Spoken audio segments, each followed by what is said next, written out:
مزید اس طرح کی ویڈیوز کے لیے لائک کریں، سبسکرائب کریں اور ہمارے چینل کا بیل آئیکن بٹن ضرور پریس کریں۔ السلام علیکم ایوری ون، آئی ایم نوید انجم۔ آج کا جو میرا ولاگ ہے وہ ایک انتہائی اہم ٹاپک کے اوپر ہے اور خصوصی طور پہ ان اسٹوڈنٹس کے لیے ہے جو کہ اسکالرشپ ون نہیں کر پاتے اور وہ فیل ہو جاتے ہیں، ان کو ریجیکشن مل جاتی ہے اسکالرشپ ون کرنے سے یا ایڈمیشن حاصل کرنے سے۔ تو ہمیں کافی سارے اسٹوڈنٹس بھی اپروچ کرتے ہیں اور ہمیں بتاتے ہیں کہ وہ اسکالرشپ ون نہیں کر پائے، ہمیں جو ہے نا کوئی گائیڈ لائنس دیں۔ تو میں نے سوچا کہ ایک پراپر جو ہے نا میں ولاگ کے ذریعے سارے اسٹوڈنٹس کو جو ہے نا گائیڈ کر دوں۔ آج کے ولاگ میں دو انتہائی اہم چیزیں بتاؤں گا جو کہ اگر آپ اڈاپٹ کر لیں انشاءاللہ جو ہے نا آپ اسکالرشپ ون کر پائیں گے۔ A lot of students are actually struggling to win scholarship۔ تو ایسی کون سی ریزنز ہیں جن کی وجہ سے وہ ریجیکشن کا شکار ہو جاتے ہیں، حالانکہ وہ جو اسٹوڈنٹس اسٹرگل کر رہے ہوتے ہیں ان کے پاس ساری گائیڈ لائنز بھی آ چکی ہوتی ہیں، ساری ٹپس وہ لے چکے ہیں اپنے سینئر سے اور ڈیفرنٹ پلیٹ فارم سے، اس کے باوجود بھی وہ اسکالرشپ ون نہیں کر پاتے، وہ فیلئر کا سامنا کر رہے ہوتے ہیں۔ ایسی کون سی ریزنز ہیں؟ جو سب سے اہم ریزن ہے وہ ہے، بہت سمپل ہے، اور وہ ریزن کہ جو کمپٹیشن ہے آگے مارکیٹ میں اسکالرشپ کو ون کرنے کے والے سے وہ بہت زیادہ، there is a lot of competition out there. تو اس کے لیے آپ کو کیا کرنا چاہیے؟ اس کے لیے یہ کرنا چاہیے کہ آپ کو جو آپ کی پروفائل ہے وہ اچھی، بہتر اور اسٹرانگر بنانی چاہیے۔ Even if you are having a good CGPA, if you are having high marks in your IELTS, TOEFL یا GRE جو بھی آپ کے پاس انگلش ٹیسٹ ہے، ایون دین سم ٹائمز ایسا بھی ہوتا ہے کہ ایک اچھی پروفائل کا جو کینڈیڈیٹ ہوتا ہے، even if he is having a low GPA, he can take away your position۔ اگر اس کا GPA اتنا نہیں ہے جتنا کہ آپ کا، اس کا GPA لو بھی ہے، اس کے باوجود وہ کیوں اسکالرشپ وہ ون کر جاتا ہے؟ اس لیے کہ اس کی جو پروفائل ہوتی ہے وہ بیٹر ہوتی ہے اگر کمپیئر کریں وہ آپ کی، کیونکہ آپ نے اپنی پروفائل کے اوپر ورک نہیں کیا ہوتا۔ تو میں آپ کو جو ہے نا اب بتاؤں گا کہ وہ دو چیزیں کون سی ہیں جو کہ اگر آپ اڈاپٹ کریں تو انشاءاللہ آپ جو ہے نا اسکالرشپ ایزیلی ون کر پائیں گے۔ سب سے پہلی تو جو چیز ہے وہ ہے کہ you need to have a strong reference. آپ کے پاس ایک اسٹرانگ ریفرنس ہونا چاہیے۔ ریفرنس سے مراد یہ ہے کہ آپ کے پاس جو ریکمنڈیشن جو آپ اپنے سپروائزر یا پروفیسر سے لیتے ہیں وہ آپ کے پاس اسٹرانگ ریفرنس ہونا چاہیے، اور جو سیکنڈ چیز ہے وہ آپ کے پاس کیا ہونی چاہیے؟ You need to have an exceptional profile. آپ کے پاس ایک بہترین پروفائل ہونی چاہیے اسکالرشپ ون کرنے کے لیے۔ تو پہلے جو ہے نا میں آ جاتا ہوں پہلے پوائنٹ کی طرف جو کہ میں نے ابھی بتایا کہ you need to have a strong reference. Reference سے مراد میں نے بتا دیا ہے کہ ریکمنڈیشن سے ہے۔ اب ریکمنڈیشنز کیسی ہونی چاہیے؟ دو طرح کی بیسیکلی ریکمنڈیشنز ہوتی ہیں جو کہ میں نے جو ریفرنس بتایا ہے وہ میرا سیکنڈ پارٹ ہوگا اس کا۔ جو پہلا ریفرنس ہے وہ ہے آپ کا فارمل ریکمنڈیشن ہو گیا۔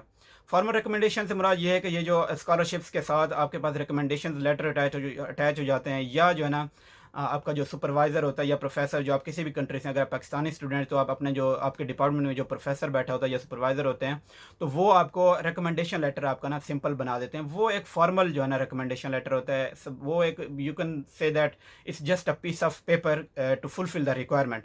آپ کی جو ریکوائرمنٹ ہوتی ہے اپلیکیشن کے ساتھ، جو آپ ریکمنڈیشن لیٹر اٹیچ کر رہے ہوتے ہیں اس کے ساتھ جو ہے نا وہ آپ کی ایک صرف وہ فلفل کرنے کے لیے وہ پوری کر دیتی ہے۔ وہ سمپل ایک پیس آف پیپر ہوتی ہے، ریکوائرمنٹ کو فل کرنے کے لیے ہوتی ہے، دیٹس اٹ۔ اس کی امپورٹنس ہے اگر جو ہے نا پراپر طریقے سے جو ہے نا ریکمینڈ کی جائے۔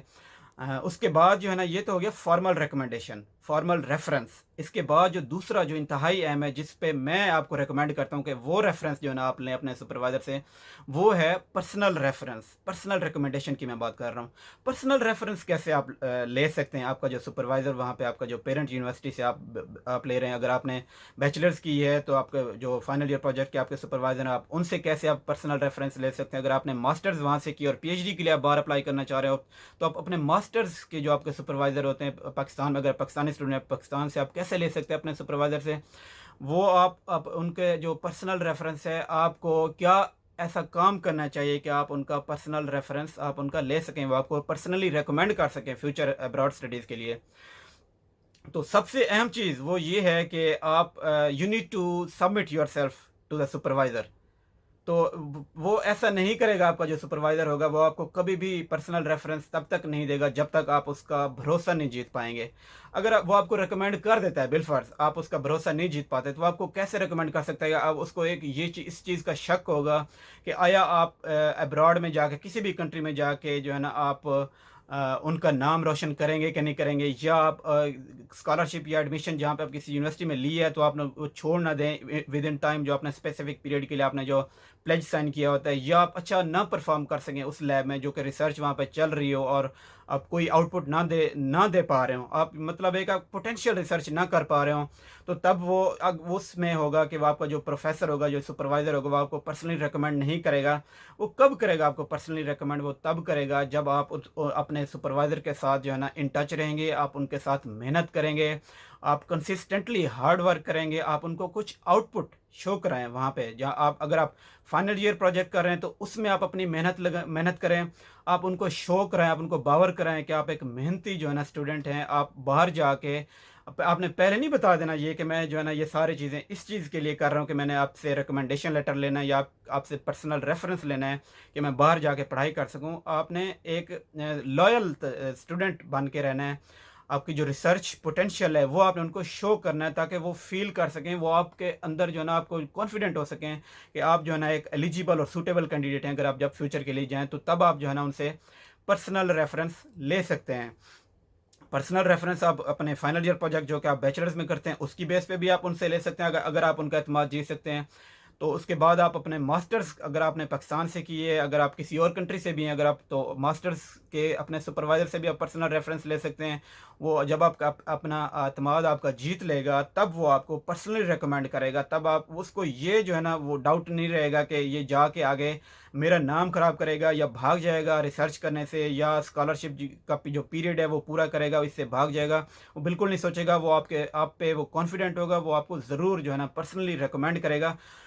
اور میں یہ آپ کو بتاتا چلوں کہ یہ سم ٹائمز جو ہے نا ورک کرتی ہے ایز اے میریکل۔ آپ کا جو پرسنل ریفرنس ہوتا ہے، پرسنل ریکمنڈیشن جو آپ کو سپروائزر دیتا ہے، فیوچر آپ کے سپروائزر کو، یہ ورک کر جاتا ہے ایز اے میریکل، کیونکہ جو سپروائزر جو باہر بیٹھا ہوتا ہے نا، وہ موسٹ آف دا ٹائم جو ہے نا، جو آپ کا پچھلا سپروائزر ہوتا ہے وہ جو ہے نا پرسنلی وہ جانتے بھی ہوتے ہیں ایک دوسرے کو، کیونکہ وہ پڑھ کے آئے ہوتے ہیں، کیونکہ تو وہ آپ کو کبھی بھی جو ہے نا، جب آپ کی پرسنل ریکمنڈیشن آپ کے لیے آئی ہوگی آپ کے پچھلے سپروائزر کی طرف سے، وہ کبھی بھی موسٹ آف دا ٹائم وہ ریجیکٹ نہیں کرتے اسٹوڈنٹ کو، وہ لے لیتے ہیں۔ وہ اس بیس پہ لے لیتے ہیں کہ جب وہ پچھلا سپروائزر جو ہے نا وہ خصوصی طور پہ ریکمینڈ کر رہا ہے پرسنلی طور پہ جو ہے نا، تو اس کا مطلب ہے کچھ نہ کچھ تو بات ہے کینڈیڈیٹ میں، اسٹوڈنٹ میں۔ اس کا مطلب ہے کہ جو اسٹوڈنٹ ہے وہ واقعی سوٹیبل ہے ہماری لیب کے لیے، اور اس کو مجھے لے لینا چاہیے۔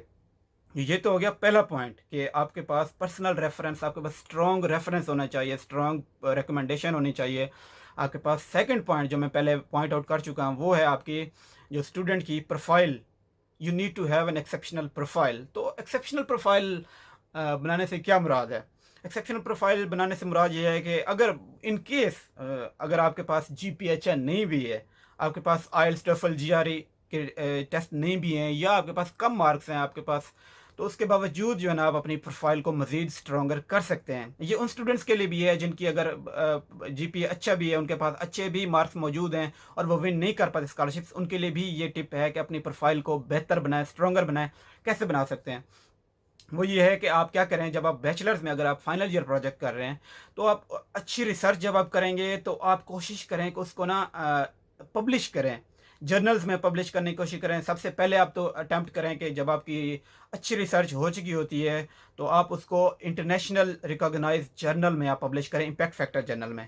اور اس کے بعد اگر آپ کا کام اتنا اچھا نہیں ہے، آپ کا جو سپروائزر ہے وہ اتنا کانفیڈنٹ نہیں ہے کہ ایک انٹرنیشنل جرنل میں آپ پبلش کر سکتے ہیں، آپ اٹیمپٹ کریں ڈومیسٹک جرنل میں جائیں۔ ایچ ای سی کے جرنلز وہاں پہ موجود ہیں ہمارے پاکستان میں، ڈومیسٹک لیول کے جرنل ہیں، اس میں آپ پبلش کرنے کی کوشش کریں۔ اگر ان کیس ایک ڈومیسٹک لیول کی بھی ریسرچ آپ نے نہیں کی، آپ کانفرنس جو پیئر ریویوڈ کانفرنس ہوتی ہے آپ اس میں پبلش کرنے کی کوشش کریں۔ آپ کی جو کانفرنس پبلیکیشنز ہوتی ہیں وہ بھی میٹر کرتی ہیں جب آپ فیوچر میں اپلائی کرتے ہیں کسی بھی اسکالرشپ کے حوالے سے۔ آپ کی جو یہ پبلیکیشنز ہیں یہ بہت زیادہ میٹر کرتی ہیں آپ کی اسکالرشپ ون کرنے کے حوالے سے۔ تو کوشش کریں آپ کی جو ریسرچ آپ نے جو کی ہوتی ہے، اگر آپ بیچلرز میں ہیں تو آپ اس کو پبلش کرنے کی کوشش کریں، اور اگر آپ ماسٹرز